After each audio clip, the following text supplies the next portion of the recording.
Começou. Vamos lá.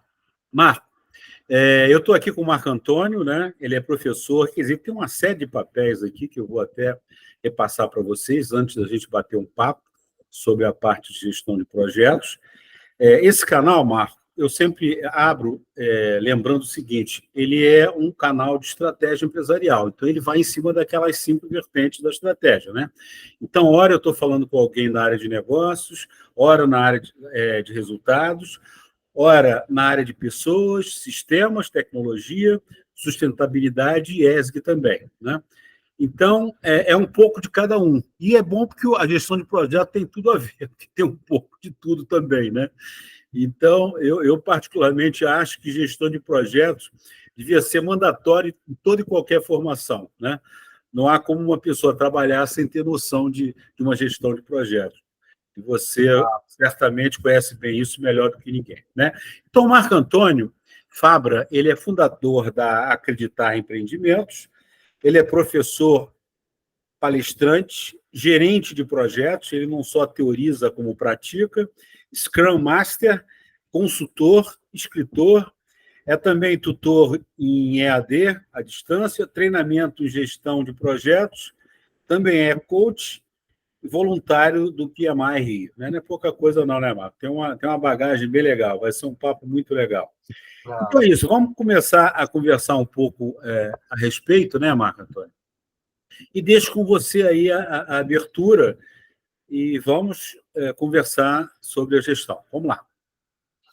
Então, prazer em estar com você, é uma honra estar podendo aí estar contribuindo para o seu canal, né? Uhum. Você é uma pessoa muito querida, um grande amigo também, muito obrigado. Profissional. Eu aí você bem falou aí, né? Estou nas estradas aí, na área acadêmica, há 37 anos, né? Uhum. Brincando que eu comecei a dar aula agora estou com 25 anos de idade, né? Então, comecei a dar aula no céu, né? E na parte de projetos, já aí uns 32 anos, né? E já uns 9 anos como Scrum Master. Eu também faço a implantação de escritório de projetos, consultoria, assim por diante. Então, a minha relação com a gestão de projetos é bem antiga, né? Na verdade, eu comecei na área técnica. Eu fui programador COBOL, você imagina? Depois aí era sistemas, naquela época, até já existiu o PMI, que é o órgão mundial de gestão de projetos, mas a gente, naquela época, não tinha muito contato, eu particularmente, com projetos. Esse namoro começou mesmo com o MBA da FGV, né? Eu, na época, trabalhava na telefônica celular e já era, entre aspas, gente de projetos, mas não tinha. Até porque é uma coisa que é legal de falar, porque tem um cargo oficial, né? Não tem uma graduação de gente de projeto, né? Uhum. E aí a própria telefônica celular me bancou, né? O MBA da FGV de projetos, aí aquele foi a primeira vista. Eu já atuava um pouco como gestor de projetos, né? Mas nada assim, de uma forma tão completa, né? Com metas. Entendeu? A gente era um fazejador, né? Nós éramos um fazejador de projeto. Isso aí fazia executivo direto. E aí daí foi até as minhas matérias na PUC, né, na graduação, que é do até hoje, era na área técnica, era matéria de programação, depois análise, banco de dados, aí de uns 20 anos para cá, como você falou, né? Não tem como na graduação você não ensinar gestão de projetos. Os alunos adoram, né? E é uma matéria que até ela virou... Ele é completa, né, Marco? Ela até virou letiva, né? Porque ela era obrigatória. E aí teve uma coordenadora que saiu, ela era meio fraca, inclusive. Ela saiu, ela botou isso como uma matéria letiva, mas que é uma matéria letiva de luxo, né? E sempre aí, está sempre lotada minha turma, né? Quer dizer, ela estava errada, né? Porque ela não é mais coordenadora, e aí o novo coordenador está vendo, mas também não faz diferença para mim se é letivo ou não. O negócio é ensinar os meninos a fazer, né? Até porque eu comecei dando aula para a geração X, que é da minha idade, eu já tenho 60 anos agora. Uhum. Quem acredita, né, quando eu falo isso? Para Y, que é milênio, e agora para Z, né? Se Deus quiser, se ele permitir, eu vou dar aula para a geração Alfa, né, que é a próxima aí. Então, eu acho que a gestão de projetos... É tudo, né, Marco? Fala então um pouquinho da gestão de projetos, a importância dela. Você já, de alguma forma, já começou, né? No mundo e principalmente no Brasil. Ela sempre foi importante, mas teve um advento mundial, que foi a pandemia, né? A pandemia, ela obrigou a ter o lockdown, as pessoas estavam morrendo, teve que ter pesquisa da vacina, tudo isso com o projeto, né? Mas o lance o projeto de descobrir a vacina é um projeto, mas um grande problema é que as empresas tinham que se reinventar, né? Porque se elas não se reinventassem, elas estavam mortas, né? A gente vê o caso da Alitalia, com 73 anos de existência, né? Ser extinta, né? Então, assim, e essas empresas, elas, para mudarem sua estratégia, sua maneira de atuar, você que estava falando lá da administração, né? Ou seja, os produtos que ela vai gerar só com projetos, não tem situação. Eu costumo falar no meio de projetos, esse que eu fui da turma 4, né, lá atrás, hoje em dia está na 148, nem sei mais. Eu sou professor da FGV, já terminei o mestrado, já dava aula antes, mas na época era o coordenador, deve conhecer o Carlos Salles, né? E ele falou trabalhou comigo na IBM. Eu sei. De carinho. Eu sabia que tinha trabalhado contigo. Que tinha trabalhado na IBM. E na época ele falou para mim que eu, tipo, tinha que ter mestrado, aí quando na época tinha 18 anos dando aula. Quando ele soube, ele falou, por que você não falou que tinha 18 anos? E aí comecei a dar aula e aí tá para sempre, né? Então, eu acho que é importante no mundo, no Brasil, justamente por causa disso. Porque em tempos de crise, tem que tirar o R, né? Não fica em tempos de crise, tem que tirar o S, né? Aí tem que ficar CRI, né? Então, você tem para criar só para o projeto. Não adianta. Eu falo para os alunos que fazem meio de projetos, que é uma profissão que sempre vai existir, embora não seja regulamentada pelo MEC, né? Porque não tem uma graduação, mas já tem um doutorado em projetos, né? Pela Universidade do México já tem um doutorado em projetos. Então, essa é a importância para mim, né? Dentro do mundo, né?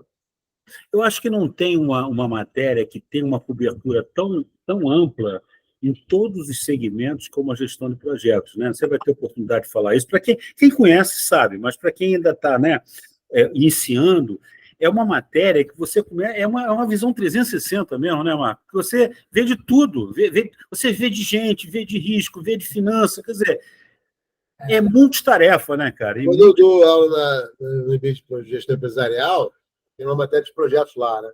Eu pergunto para os alunos qual é a diferença entre um gerente de projetos e um gerente funcional, né? Um diretor. A diferença é que o projeto tem fim, né? Essa é a diferença, porque ambos têm que trabalhar com pessoas e equipes, tem que gerar resultado, tem que produzir, e o gerente de projeto tem um problema que o projeto tem que terminar, não existe um projeto de eterno. Porque o gerente funcional tem o tempo todo aí da sua área para fazer uma equipe virar uma equipe, né? Entendeu? Então, eu acho que é por aí, eu acho que Marco, também se fala muito também nos métodos ágeis, né? E o Scrum, então, né? É o mais badalado, e você é fera nisso aí, então fala um pouquinho. Porque métodos ágeis, eu sou de Márcio há 9 anos. Parece que é pouco tempo, né? Mas o Manifesto Ágil é de 2001. 2001. O Manifesto Ágil é nos Estados Unidos, né? Então, assim, é um tempo bem hercúleo aí, como Scrum Master, né? Trabalhando com projetos ágeis. É importante falar dessas abordagens, né? Porque as pessoas pensam muito no ágil, só na gestão de projetos, mas o ágil, na verdade, ela é uma abordagem, ela é uma filosofia. E o ágil não é rapidez, o ágil é você se adaptar a situações que, porventura, aconteçam no dia a dia da sua empresa. Tem governos que usam ágil. Né? Então, mas o que acontece? Em projetos, tem muito essa desconfiança, né, de que o ágil veio para substituir os projetos preditivos, que é o caso da engenharia, por exemplo. Nunca você vai fazer construir um prédio usando Scrum, não vai. Então é importante conhecer as abordagens. São 3 abordagens, na verdade. A primeira abordagem, ela sempre vai existir, que é a abordagem preditiva, desde a época dos faraós, das pirâmides, Queops. Você tinha um plano do projeto, você tinha que seguir aquele plano. Para que você use a abordagem preditiva, você tem que ter uma regra. Conhecer todo o escopo desde o início. Você não pode chegar e executar um projeto sem ter o escopo totalmente fechado e aprovado. Os métodos ágeis ou adaptativos, como a gente fala, eles vêm de iterativa incremental. É justamente para projetos que você não consegue ter total conhecimento do escopo na fase inicial. E TI foi uma área, eu sou de TI, infelizmente, quando eu era área de sistemas, eu peguei a área de TI sem o modelo ágil, sem o Scrum, vamos dizer assim. Scrum é um dos métodos ágeis, né? Eu peguei com o modelo cascata, o waterfall, que era o que a gente trabalhava na época. E hoje em dia, dentro da área de TI, 100% das pessoas que trabalham com TI usam métodos ágeis. Por quê? Ele é adaptativo. Você não tem total conhecimento do produto no início, porque você não tem mesmo. É uma coisa inédita, existiu. Então, conforme você vai criando também, vão surgindo outras ideias, outros desejos. E tem até um nome todo especial no Scrum, que é o User History, a história do usuário. Então, o que acontece é que as pessoas, quando falam de ágil, pensam logo no Scrum. Não, tem outros, né? Tem o TDD, tem o Crystal, tem o Stream Programming, tem vários outros frameworks ágeis, né? Eu gosto de falar framework, né? Porque framework é um método que você pode alterar. Depois que você altera e ele fica padrão, vira um método, né? Então, na verdade, na FGV a gente chama frameworks ágeis a matéria, né? Não métodos ágeis. Eu começo a minha matéria, quando eu dou essa aula na FGV, eu falo, pessoal, o nome da disciplina não é métodos ágeis, é frameworks ágeis. E eu explico por quê. Você pode adequar a sua realidade, né? E o Scrum ficou conhecido porque, além da TI, outras áreas usam. Marketing, quando você falou do PMI. Quando eu era vice-presidente de marketing e comunicação do PMI Rio, eu implantei o ágil lá, né? Não tinha ágil lá. Só trabalho preditivo, teve um treinamento de Scrum para a minha equipe, na verdade, foi para todas as vice-presidências, né? Por mais de 70 alunos, 2 turmas de 70, era muita gente. E a gente passou a trabalhar no marketing com ágil. Né? Então, assim, é uma área que não é de TI. Área de pesquisa e desenvolvimento, área de eventos, são projetos que, alguns exemplos até dentro da indústria médica, né? Não de pesquisa, mas de você produzir medicamentos, você está usando o ágil, né? E, claro, TI, né? Todo o Vale do Silício, hoje em dia, toda a área de TI, todos os alunos meus que são de TI, eu pergunto qual é o nível de proficiência em ágil, de nós 5, todo mundo tem 5, né? Então, a área de TI realmente dominou totalmente, o ágil dominou totalmente, em especial não só o Scrum, mas do Scrum fora da TI. E tem um método que a gente chama de híbrido, né? Que é a junção dos dois, que é a realidade atual. Né? Pra você ter uma ideia, para você que está me ouvindo também, né? O PMI, estou falando do PMI, né? PMI é Project Management Institute, né? Que é o maior órgão mundial de gestão de projetos, né? Ele tem uma certificação muito conhecida que é a PMP, a Project Management Professional. A prova atual da PMP, para você tirar a PMP, mesmo que você tirar a prova, você tem que ter 6.500 horas como líder de projeto, para poder pensar em fazer a prova. Tem uma carta de elegibilidade. Mas a prova atual, de hoje, né, a gente está falando em abril de 2024, mas ela vem desde janeiro de 2022, ela é assim, ela tem 50% de questões preditivas, 50% de questões ágeis. Então, ou seja, se você quer virar PMP, você não conhece métodos ágeis, você tem que conhecer. Porque você não vai passar na prova. Você não passa na prova só com metade das questões. São 180 questões, 90 questões de ágil, 90 questões de preditivo. Então, se o PMI, que é o maior órgão mundial de gestão de projetos, coloca na sua prova de certificação principal, PMP, 50% de questões de ágeis, então é porque não veio para... Não é um sonho de uma noite de verão, né? Como a gente sabe, né? Eu faço grupos de estudo, né? Algumas pessoas me procuram para fazer grupos de estudo para preparar para a prova. Né? Então, uma das coisas que eu faço é um outro chapéu meu. Não é oficial, porque até que eu não posso nem usar um curso formal do PMI, é um grupo de estudo mesmo, entendeu? Mas uma coisa que eu faço com eles é mostrar o ágil, porque muitos deles não têm experiência com ágil. Entendeu?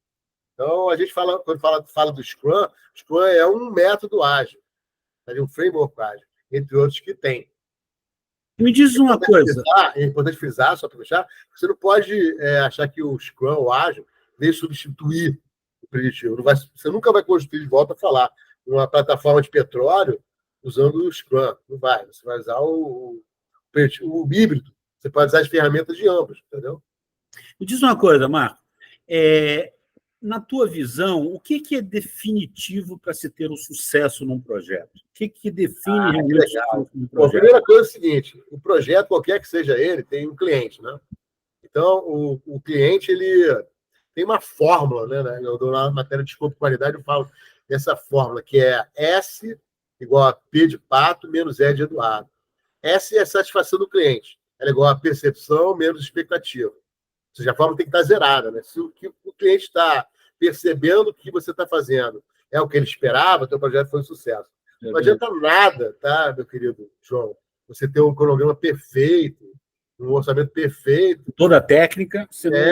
Todas as boas partes do PMI, do PMA, se o que você está gerando, o cliente não gosta.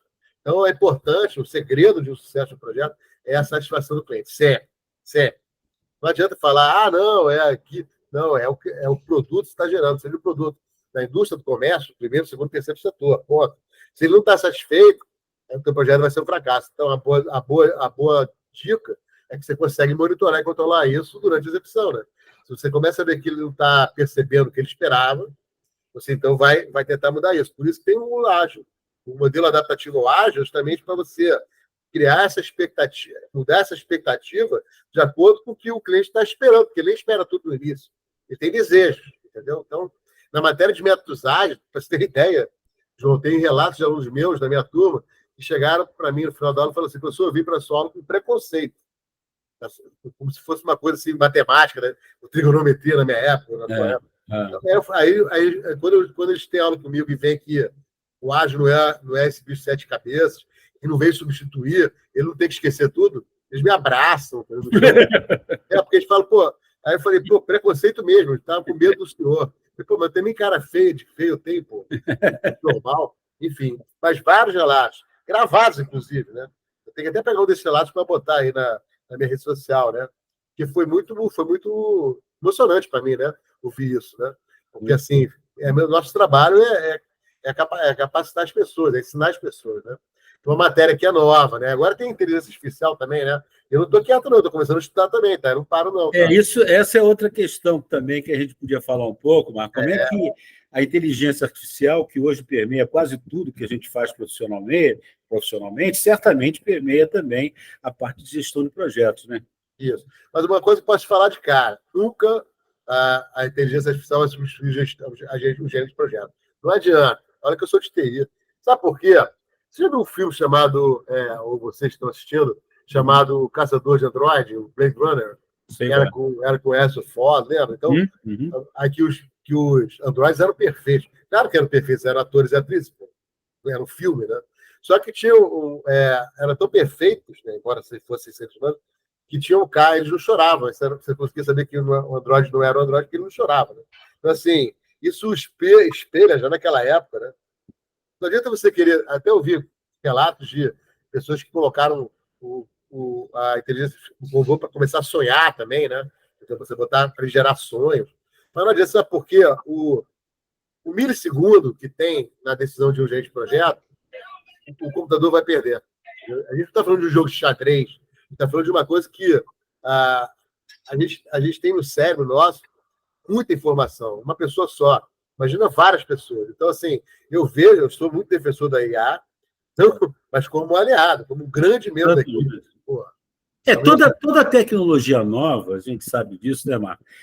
Gera um certo temor, né? Primeiro com a redução de emprego e coisas do tipo, né? E a história já mostrou que sempre vai existir. Sempre teve isso, sempre falava, agora que está mais em voga, né? Começaram a criar o chat GPT. Exatamente. Mas não tem jeito, quem vai parar esse bonde? Ele já está andando, ele já era. Eu até concordo que algumas profissões mais operacionais até podem ser o braço, mas você cria outras, exatamente. Você cria outras profissões. Eu falo, né? Se você desligar o computador, acabou. Cadê? Mas só em ficção científica, né? Que ele vai continuar ligado. Né? Então, assim, você está ligado a uma tomada, entendeu? Todo ser humano não. Ele multiprocessa. Então, o que acontece? Olha só, deixa eu só te adicionar um negócio que eu tenho adicionado com todo mundo que a gente passa pela inteligência artificial. Eu acabo dando esse depoimento, que foi muito importante para mim, Marco, que é o seguinte. Quando começou a inteligência artificial, principalmente o chat GPT começou a ser mais badalado, isso mais usado, tipo uns 2 anos para cá e tal, eu comecei a pensar assim, eu não sou especialista em tecnologias, mas, eu falei, eu vou fazer o seguinte, eu vou botar no chat GPT uma coisa que eu conheço bem, né? Não vou botar o que eu não conheço, porque vai vir de lá um monte de informações e recomendações que eu talvez não tenha uma capacidade crítica maior. Eu botei um assunto que eu conhecia e conheço muito bem no chat GPT, e eu vi que o retorno para aquele assunto que eu coloquei, não que ele tivesse errado, não estava errado, mas ele tinha um foco muito grande na análise de custo, e tirando um pouco de outras vertentes, no meu modo de ver, tá certo? Então, aqui fica claro isso que você está dizendo, a inteligência artificial ela não vai tirar a inteligência natural mesmo, a natural do homem, do ser, essa é sábia e ela é cheia de lados para a gente ver, né? Agora, é um grande aliado, né? Você tem um puta computador, né? Com um monte de informação, né? Ele certamente vai poder te gerar um monte de alternativa. Mas tem um ponto que eu queria até te passar, que também me inclui, né? Tem um pouco de comércio também. Por que isso? Sou muito neutro, né? Porque é o seguinte, eu mandei ele procurar quem era Marco Antônio Fabra.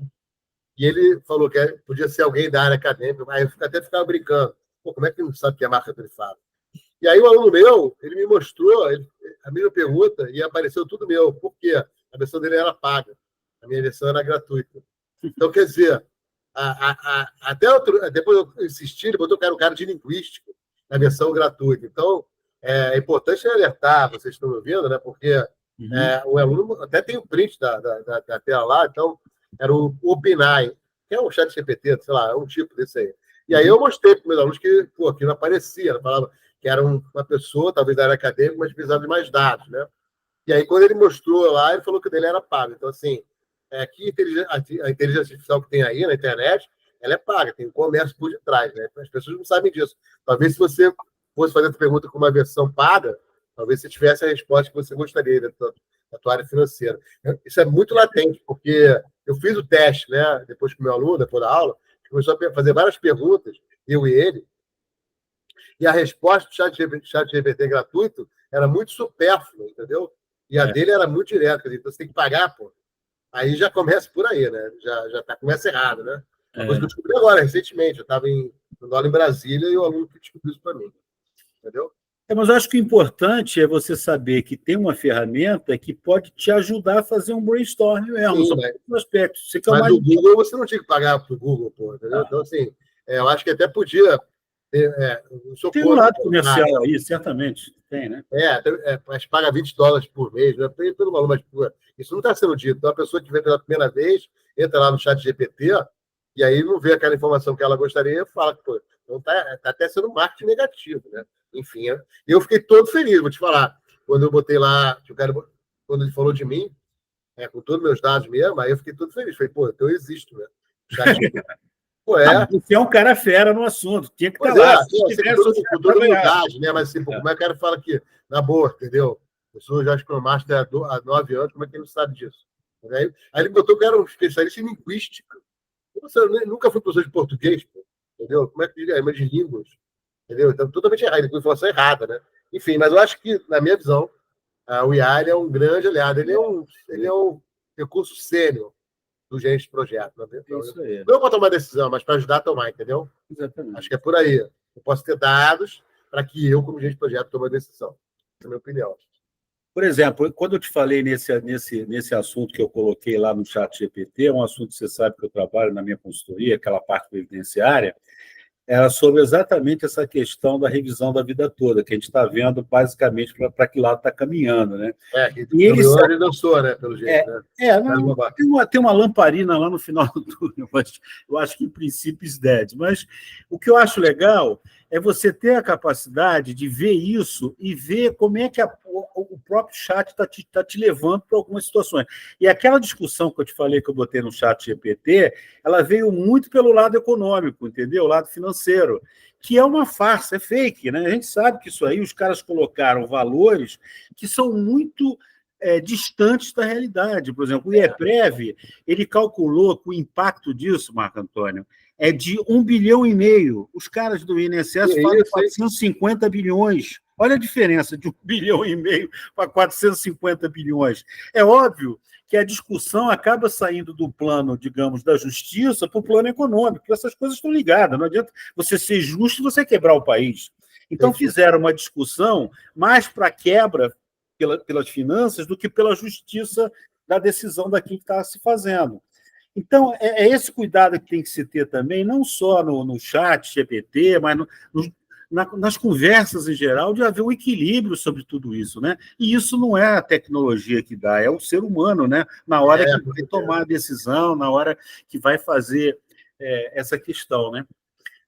Marco, o que mais a gente pode falar aí sobre essa parte de projeto? Que novamente, eu sou um fã de carteirinha.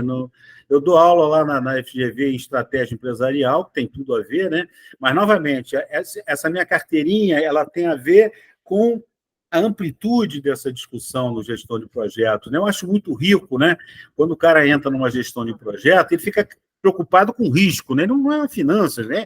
É risco, risco tem a ver com toda essa transação, né? Aí o cara está preocupado como é que ele está gerindo o projeto com as pessoas, quer dizer, que cuidados ele tem que ter. Olha, a grandiosidade disso, cara, eu não estou falando disso para fazer média contigo, que você é do ramo, mas é maravilhoso. Então, é por isso que eu acho que a gestão de projeto, no meu modo de ver, ela devia ser mandatória em todo curso de formação, cara. Quando eu comecei, quando eu fiz informática na época, eu estudava no Santo Inácio aqui no Rio de Janeiro, né? Então, era o curso tecnólogo de processamento de dados, era o primeiro curso. Porque antes disso, você tinha que fazer um curso de programação, um curso de análise e virar analista de sistemas. E aí eu fui até 100%, só tinha eu que tinha feito vestibular para isso na PUC, né? Então, o Santo Inácio colocou que era 100% de aprovação na PUC-Rio processamento de dados, só tinha eu, pô. Então, ou seja, virou uma graduação. Hoje em dia, eu dou aula no bacharelado em informática, né? Ou seja, então, eu acho que hoje em dia, se você for pegar a gestão de projetos, você não tem uma graduação. A pessoa tem engenheiros, analistas de sistemas, administradores que fazem um MBA ou uma especialização em projetos para poder virar agente de projeto. Então, eu acho que a tendência é a mesma que aconteceu com o dia a dia TI, né? Pela informação, com a gestão de projetos. Tanto que já tem doutorado em projetos, né? Você já viu aí uma Universidade de Santa Catarina, que é a FUNIBER. Eu até cheguei a fazer, eu tive que trancar, porque eu estava para terminar o doutorado, mas agora eu vou ver se eu volto a fazer. E é totalmente online, né? Mas, de qualquer maneira, eu já tenho um doutorado em projetos. Então, se já tem um doutorado, é claro que não é no Brasil, é na Universidade do México, né?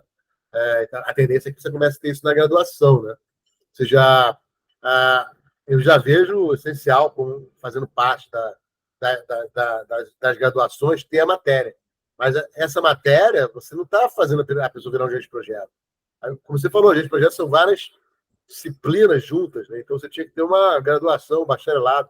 Eu acho que a tendência vai ser essa, né? Então, aí de novo, se Deus quiser, vou me dar bem, porque eu já estou na praia há muito tempo, né? E já na graduação 37. Então, eles vão unir o útil ao agradável, né, na ocasião, né? Quando lançarem o bacharelado em questão de projetos, eu com certeza devo estar apto a poder dar essa matéria. Mas o que eu vejo é isso. E o que eu vejo hoje em dia nas organizações, com contato com vários alunos, ex-alunos e profissionais, você falou dos riscos, né? A gente não pode mais ficar apagando incêndio, tem que ficar tentando precaver, né? Fazer ações preventivas em vez de corretivas. Acho que é isso. E isso dá uma dinâmica enorme, né, a essa posição, a essa profissão, né? Porque você começa a ter que ter uma visão estratégica grande do todo, né? Você vê cada vez mais os profissionais, isso é fato nas empresas, a gente sabe disso, né? Quem trabalha principalmente na área de gestão de pessoas, você tem que ter uma visão holística de tudo, cara. Não dá mais para ser só isso ou só aquilo, né? Eu sou bom em finanças, legal, meu irmão, tu é bom em finanças, mas qual é o teu trato entre pessoas, o teu trato interpessoal, né? Como é que é o teu trato em relação a outras questões, a própria entrega do delivery hoje, né? A tecnologia da informação, a parte de segurança de tecnologia também, né? Verdade. A coisa importantíssima, o vulto que isso está tomando em termos da segurança, né?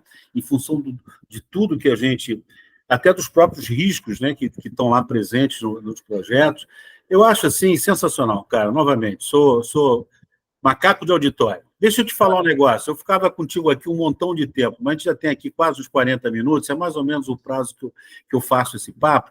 Mas eu queria te deixar com a última palavra aí, para você mandar a mensagem que você achar que é necessária, seja para a galera que está querendo começar a entrar por esse caminho, enfim, é aquilo que você achar importante e que eventualmente a gente não tenha falado até agora, tá? Em primeiro lugar, dizer que foi um prazer estar com você aí nessa entrevista, nessa live. E para o pessoal que está começando, né, saiba que a experiência própria é algo que vai sempre existir nas organizações, que a gestão de projetos ela é uma realidade, né? As empresas elas nascem, elas se mantêm, elas se renovam e até elas acabam, né, através de projetos, né? Então, para quem está começando a estar nessa área agora, a dica é começar a se especializar, começar a ter contato aí em grandes organismos mundiais, como o próprio PMI. O PMI Rio, por exemplo, PMI global, né, no caso do PMI, ele tem uma filiação para o student, que é para o estudante, né? Você paga um valor baixo para... E o aluno de MBA ou de mestrado, doutorado, é considerado estudante para o PMI. Então, isso é importante que elas tenham contato com as boas práticas de gestão de projetos, com as pessoas que trabalham, por aí. E o que eu posso falar para quem já está no mercado é aquilo que eu falei no meio da live, né? Se você não conhece métodos ágeis, passe a conhecer. Se você nasceu nos métodos ágeis, passe a conhecer preditivos. Você vai ter que conhecer os dois do híbrido, né? Tanto que, por exemplo, na graduação de informática, eu dou aula para vários alunos meus de informática, né? Na verdade, é engenharia de computação, mas tem informática. Já trabalham com métodos ágeis, mas eles adoram conhecer o preditivo. Então, é importante conhecer as duas abordagens para poder trabalhar com projetos. Marco, olha, eu queria te agradecer também pela tua contribuição. Você é um cara fera naquilo que você faz, eu respeito você. Aliás, respeito todos os professores da FGV. O nosso amigo Edmárcio esteve aqui também no canal falando sobre o processo de decisão. São pessoas que podem contribuir, né, cara? Hoje, quando a gente olha a internet, tem tanto lixo, tanta porcaria, né? Então, eu também fiz esse canal exatamente numa tentativa de trazer gente boa para poder trazer informações de fato importantes, principalmente pessoas que estão começando, né, cara, que ainda não tem uma formação integral. Isso é muito importante. Eu até aproveitando, eu estou com um projeto já está em andamento, para eu ter o meu canal, para eu passar um pouco da minha experiência, né? Ou seja, peguei a internet no Brasil, na época 92, e pegar toda essa parte de evolução tecnológica, esses 37 anos de sala de aula, né? Porque eu penso... A gente tem essa necessidade, né, Marco? Que a gente, depois do tempo... então, assim, as pessoas ficam vendo um monte de porcaria aí, né, na internet. Prato de comida, assim, nada contra, né? Não, tudo bem, tem para todo mundo. Mas aí eu falo assim, as pessoas têm 500 mil seguidores. Como é que eu não posso... Eu tenho que ter no mínimo isso, né? Porque, assim, eu tenho conteúdo, né, que agrega valor, né? Exatamente. O triste, infelizmente... Então, Marco Antônio, infelizmente, a gente fica triste, porque, como você está dizendo, você pega, às vezes, os garotos que fazem stand-ups e fazem... O cara tem 4 milhões, 6 milhões, 10 milhões de seguidores, entendeu? Eu não estou nada contra. O entretenimento... Tá falando asneira, né? Mas eu não conheço o pessoal que segue esse garoto. Mas o cara tem uma tribo. Pessoal que, assim, o aluno fala assim, o senhor não vai dar outra aula para a gente. Não, eu não posso. É proibido dar 2 disciplinas no MBA, né? E aí é uma maneira deles terem outro contato comigo. Eles mesmo fazem. Isso nasceu com os alunos, eles que falaram, o senhor tinha que tá perdendo tempo, sei lá. Aí eu já estou fazendo aí, já tem até umas sketches já criadas aí. Eu estou falando em primeira mão para você aí, né? Eu até vou entrevistar a pessoa, eu posso chamar também, né? Quando eu tiver o canal, você já é meu convidado aí para falar. Marco, eu acho que você tem tudo a ver com um canal desse. Quanto mais gente boa tiver canal para poder estar passando informação, porque senão o espaço fica para quem joga conversa fora. Foi a gota d'água, vendo as porcarias que tem aí, cara. Tem uma pessoa que não vou nem falar, a mulher adepta mental vai falando sobre felicidade, está ganhando milhões, sei lá. Ela não sabe nem falar em público. Entendeu? É o país que a gente tem, né, amigo? E a gente tem a obrigação como professor tentar mudar o mas assim, mas aí que tá, não são todos. Tem gente que quer conteúdo, então esse público que eu quero, entendeu? É isso aí. Pegar para esse público, não esse step com todo respeito, né? Eu não vou falar nomes aqui, porque pode estar exatamente. Nossa obrigação é tentar melhorar esse claro, né? E sempre de uma forma neutra, né? Exatamente. Político, religioso. Beleza, Marco, a gente vai ter condições vai ter outra oportunidade para a gente voltar a falar aí. Obrigado mais uma vez. Ótimo, foi um prazer enorme, cara. Igual, cara. Um abração. Valeu. Depois eu te mando o vídeo aí para tu dar uma olhada. Um abraço. Tá bom. Pode mandar. Um abraço. Valeu. Abraço, tchau. Fechou?